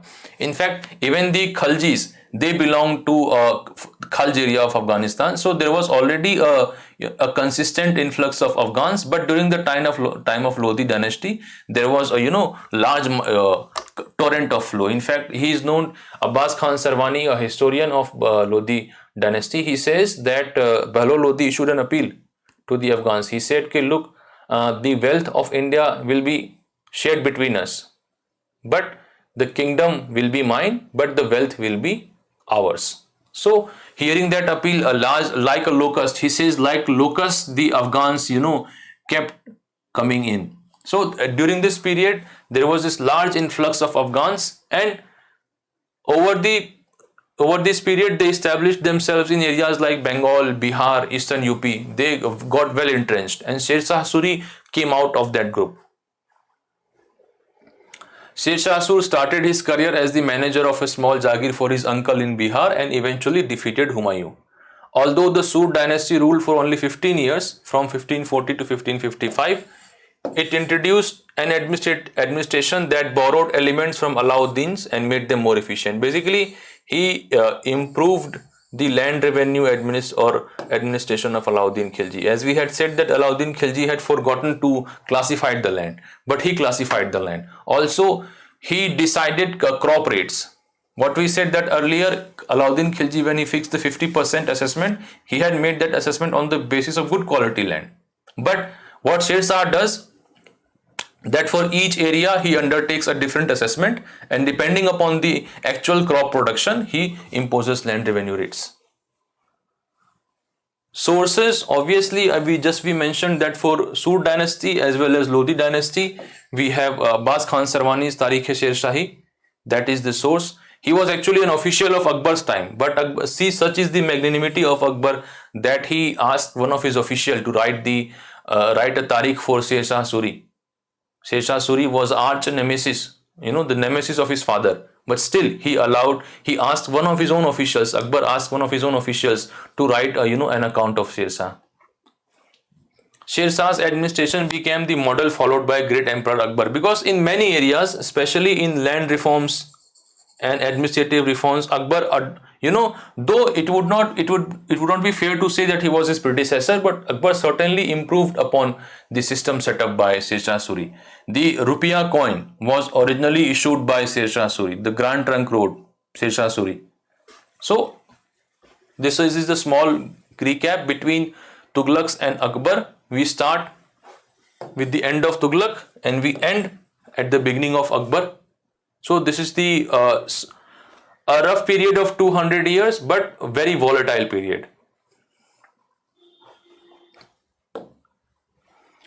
Now we look into the Indo-Islamic mosque architecture. Though architecture is more than mosque architecture, but this book focuses exclusively on mosques only, and that also in a very briefly. So we will also see very briefly at this point. Delhi Sultans built several mosques in the cities all over the subcontinent. These demonstrated their claims to be protectors of Islam and Muslims. It was necessary to reinforce this idea of a community with shared belief and code of conduct, because Muslims came from a variety of background.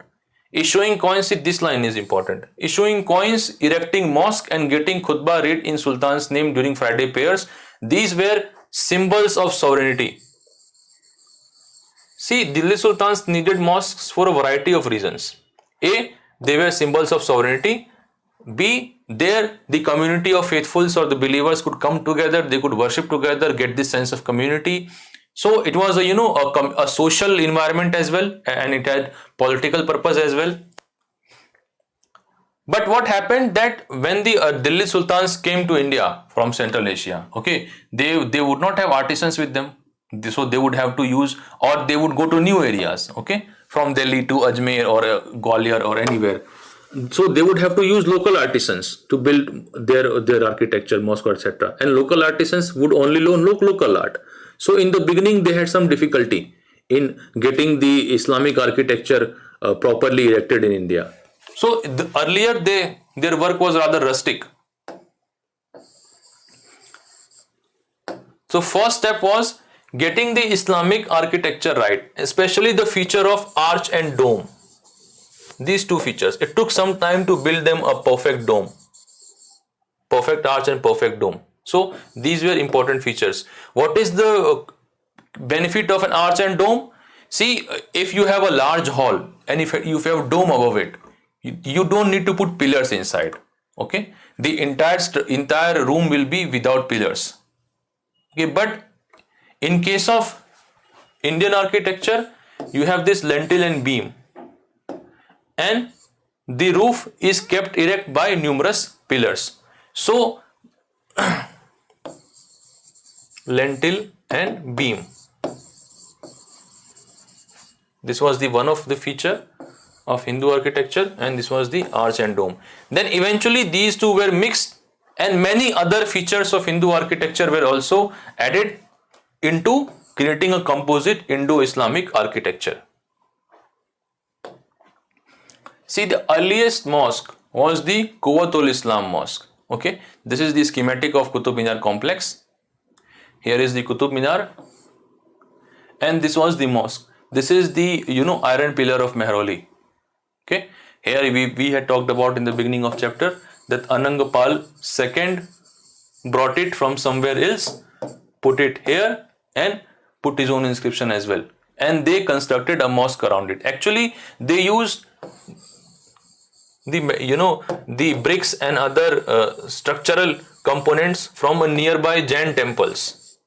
Okay, they were demolished and their matter were bricks and other structural components were used in constructing the mosque. And in fact, you can see often the pillars, though a building with a dome, it need not have pillars. It doesn't need, but they did not have artists to create proper domes.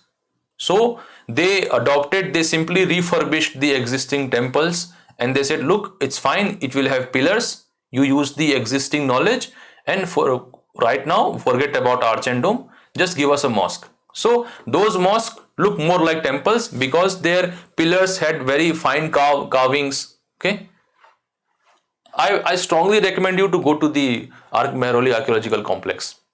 Then the first proper dome is here. This is the Alai Darwaza, one of the entrances to this place. This was erected by Alauddin Khalji. See this Alai Darwaza, they say. This has a proper dome. Okay. See, an arch. It is here, it has a keystone. Okay, if you remove the keystone, the entire structure will come down because this is how the pressure is distributed. Okay, and this is the entrance. However, in the case of beam and lintel, this is the roof. Okay, now if you have a large building or a large room, inside the room you will need pillars to keep the roof. But here, arch is such a thing that it creates a dome overhead, and then it doesn't need pillars. So the Alai Darwaza was the first time during the Khilji's time. Now see, this Quwwatul Islam Mosque was erected by Iltutmish, and similarly at the same time the construction of Qutub Minar also began. But the first true dome, arch and dome, was in Alai Darwaza, which was commissioned by Alauddin Khalji. Then this is Begumpuri Mosque in the it was commissioned by Muhammad bin Tughlaq. This is in Jahanpana. See, here they have proper domes. Okay, but this appears very simple architecture. Okay, it's very simple. There are not many carvings, there are no many chhatars, etc. Chhatri, such thing. Also the minaret, the minar. See, minar is attached to the main building. Now later on, if you remember the picture, any picture of Taj Mahal, or if you have been to Taj Mahal, the minar at four corners of the platform on which the Taj Mahal is located. But in the beginning, minars were attached to the main building. Okay, see, this is the arch. This is the arch, but these are very simple. However, look at this part. Look how this pillar is erected. Okay, this is like an earlier style, isn't it? This looks inspired from the earlier local tradition. Similarly, these pillars.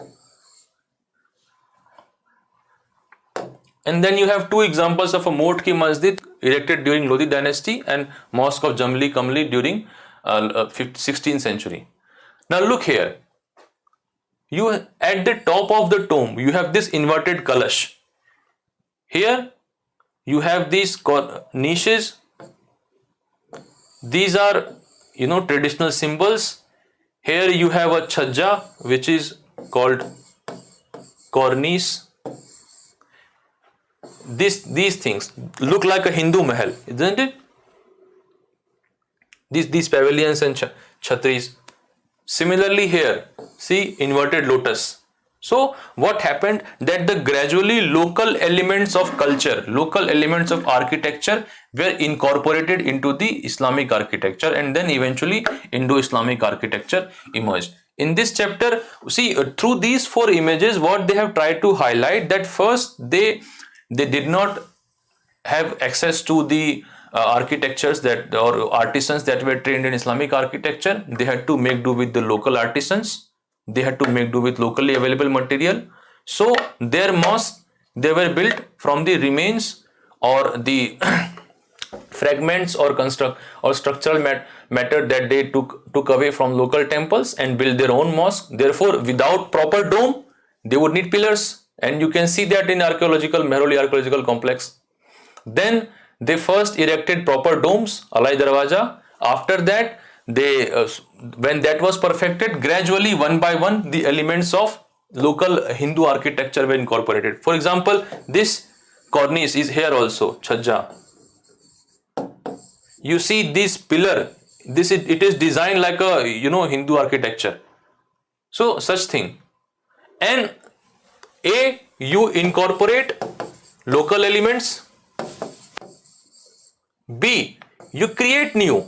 This is new. They have put up minar, but right now this minar is attached to the main building. Gradually that minar was separated and put at the four corners. And then you have these elements which are very clear. This inverted kalash at the top of the dome. You have this cornice. Then you have these niches here. You have these, though these symbols are not visible here. Then you have this, balcony, this. So then gradually what they did, they incorporated the elements of local culture into it. Okay. So this is the end of your chapter, lecture 3, chapter 3 of your Asiatic concept series. In the next lecture, we will look at the Mongol Empire. Okay. Thank you.